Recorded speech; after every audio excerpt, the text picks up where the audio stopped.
5 సంవత్సరాల్లో ప్రతిపక్షం వాళ్ళు ఏం చేశారో ఒక ఇటుక రాయి కూడా కళ్ళు దొబ్బాయి నా కొడుకులకి పచ్చిగా చెప్పాలండి. కళ్ళు నెత్తి మీద పెట్టుకున్నారు. మేమైతే అభివృద్ధి అయితే ఏం చేయలేదండి. ఆ అభివృద్ధి కంటే కూడా మొత్తం రాష్ట్రాన్ని బస్సు పెట్టి ఇచ్చాడండి. మొత్తం అవినీతి పాలన. ఇప్పుడు ఎన్నో కంపెనీలు వస్తున్నాయని చెప్పారు. అన్ని కంపెనీలు కూడా బోర్డప్ కంపెనీలని మేము నమ్ముతున్నాం. మేమైతే జనసేన అయితే అనుకుంటున్నామండి. మంచి భావాలు ఉన్న వ్యక్తి పవన్ అనుకుంటున్నాం. పవన్ జనసేన కాబట్టి మంచి వ్యక్తులను అతను నిర్మించే వ్యక్తులు కూడా మంచి వ్యక్తులను నిర్మిస్తున్నాడు కాబట్టి అతను వస్తే ఇప్పుడున్న బస్సు ఇచ్చిన రాష్ట్రాన్ని అతను వస్తే కొంచెం మంచిగా పునరుద్ధరిస్తారని కోరుకుంటున్నాం. అభివృద్ధి అంటే మన రాజధానికి కొంచెం మంచి ఇండస్ట్రీలు తీసుకురావాలని కోరుకుంటున్నాం. అలాగే యూత్కి కూడా మంచి అవకాశాలు కల్పిస్తారని ఆశ ఉంది. అలాగే మంచి పరిపాలన అందిస్తారని కోరుకుంటున్నాం. మొత్తం అన్నిటికీ ప్రయత్నం చేస్తున్నారు కదా. అన్ని సీట్లకి కూడా ఆయన ప్రయత్నం చేస్తున్నారు. అలయన్స్లో కూడా ఉన్నాయి కదా. చాలా దుర్మార్గంగా ఉందండి.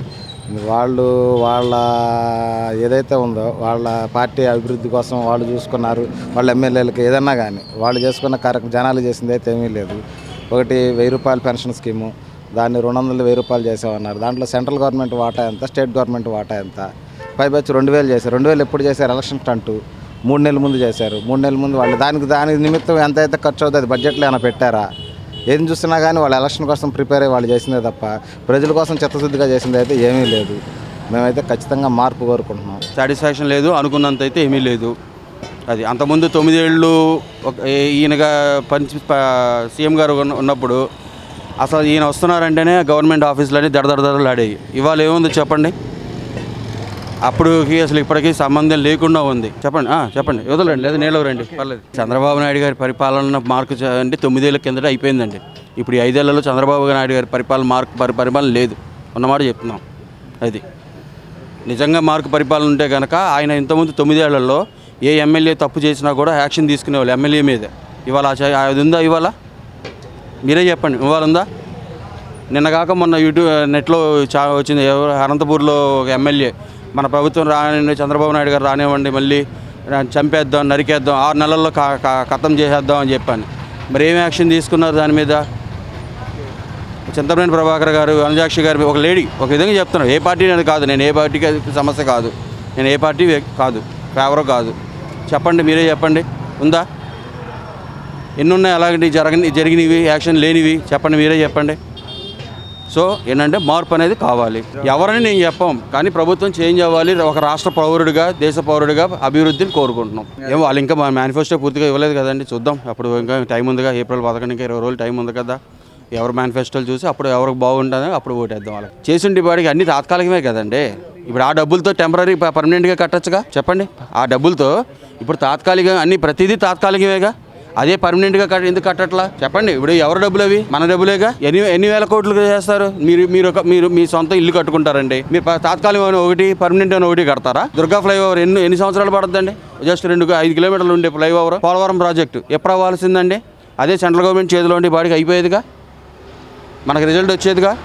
మనం ప్రజలను తీసుకెళ్ళి ప్రాజెక్టుని చూడు అంటే అవసరంలా. ఇవాళ నాగార్జున సాగర్లో వాటర్ రిలీజ్ అవుతుందంటే జనాలందరూ పరిగెడతారు చూడటానికి, ఆ వేవ్ చూడడానికి. అది దాని దగ్గర అది రావాలా. అదే మీరు ఈలో ప్రాజెక్ట్ కంప్లీట్ చేసి ఉండంటే అవసరంలా. అదే మనకి ఒక టూరిస్ట్ స్పాట్ అయిపోయేది కదా పోలవరం ప్రాజెక్టు. జనాల్ని బస్సులో పొద్దున ఇంటి దగ్గర బయలుదేరుతుంటే ప్రతిరోజు బస్సు ఎదురుతుంది, పోలవరం యాత్ర అని. ఎందుకు అవసరం ఏమని చెప్పండి? ఇప్పుడు మీరు ఉన్నారండి, తిరుపతి వెళ్తున్నారు, తిరుపతి ఆయన దేవుడు తీసుకెళ్తున్నాడా మిమ్మల్ని? మీ అందరికి మీరు వెళ్తున్నారా? ద్వారకా తిరుమల వెళ్తున్నారు, ఆయన తీసుకెళ్తున్నాడా? మీరు వెళ్తున్నారా? అంతే కదా. అదే ప్రాజెక్ట్ కంప్లీట్ అయ్యింది అనుకోండి, మనమే వెళ్తాం ప్రాజెక్ట్ చూడడానికి, సైట్ సీయింగ్కి, ఆ చుట్టుపక్కల టూరిస్ట్ స్పాట్లు చూడడానికి, ఎంజాయ్ చేయడానికి, వీకెండ్స్లో వాటిలో మనమే వెళ్తాం. సాటిస్ఫాక్షన్ అయితే లేదు, మార్పు అయితే రావాలా. అందరంతో పాటు నేను కూడా భయపడుతున్నానండి, డేటా చోరీ విషయం జరిగిందని అనుకున్నాను. అందుకని ఇప్పుడు అనాలిసిస్ అందరూ అన్ని ఛానల్స్లో ఈ డిస్కషన్ చర్చా వేదికలు పెడతారు కదా. సో వాళ్ళ తగ్గట్టుగా నేను కూడా అభిప్రాయం ఏకీభవిస్తున్నా. ఇప్పుడు మీరెవరో నాకు తెలియదు, నేనెవరో మీకు తెలియదు.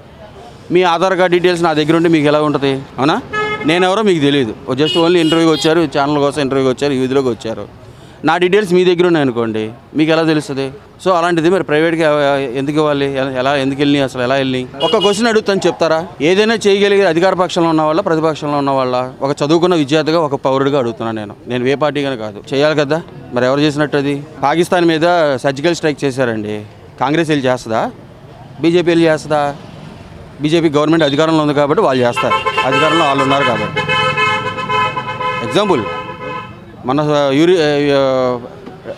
16లోనే ఇప్పుడు 17లోనే ఒక సర్జికల్ స్ట్రైక్ జరిగింది. ఎవరు చేశారు అది? బీజేపీ గవర్నమెంట్ సెంట్రల్లో ఉన్న వాళ్ళు చేశారు. కాంగ్రెస్ వీళ్ళు చేసిందా? లేదా ఇంకా మిత్రపక్షాలు ఇవన్నీ ఉన్నాయి కదా, ఎవరో మన మాయావతి లేకపోతే ములాయం సింగ్ యాదవ్ వీళ్ళందరూ వెళ్ళి చేశారా? ప్రభుత్వమేగా చేసింది. ఏ జరిగినా ఇప్పుడు ప్రతిపక్షం ఎవరు చేస్తారండి? ప్రతిపక్షంలో ఉన్న వాళ్ళు చేస్తారా? నేను అడిగిన దానికి ఎగ్జాంపుల్ మీరు చెప్పండి. ఇప్పుడు మొన్న సర్జికల్ స్ట్రైక్ చేశారు, మిరాజ్ ఉద్యమాల ద్వారా మన వీళ్ళని టెర్రరిస్టులను హతం చేశారు మన వాళ్ళు. కాంగ్రెస్ వాళ్ళు చేశారా, బీజేపీ గవర్నమెంట్లో ఉన్న వాళ్ళు చేశారా? గవర్నమెంట్లో ఉన్న వాళ్ళు చేశారు కదా, మరి ఏదైనా అదే కదా చేయాల్సింది. ఈ వీడియో గనుక మీకు నచ్చినట్లయితే లైక్ చేయండి, షేర్ చేయండి. మరిన్ని వీడియోస్ కోసం మా ఛానల్ను సబ్స్క్రైబ్ చేయండి.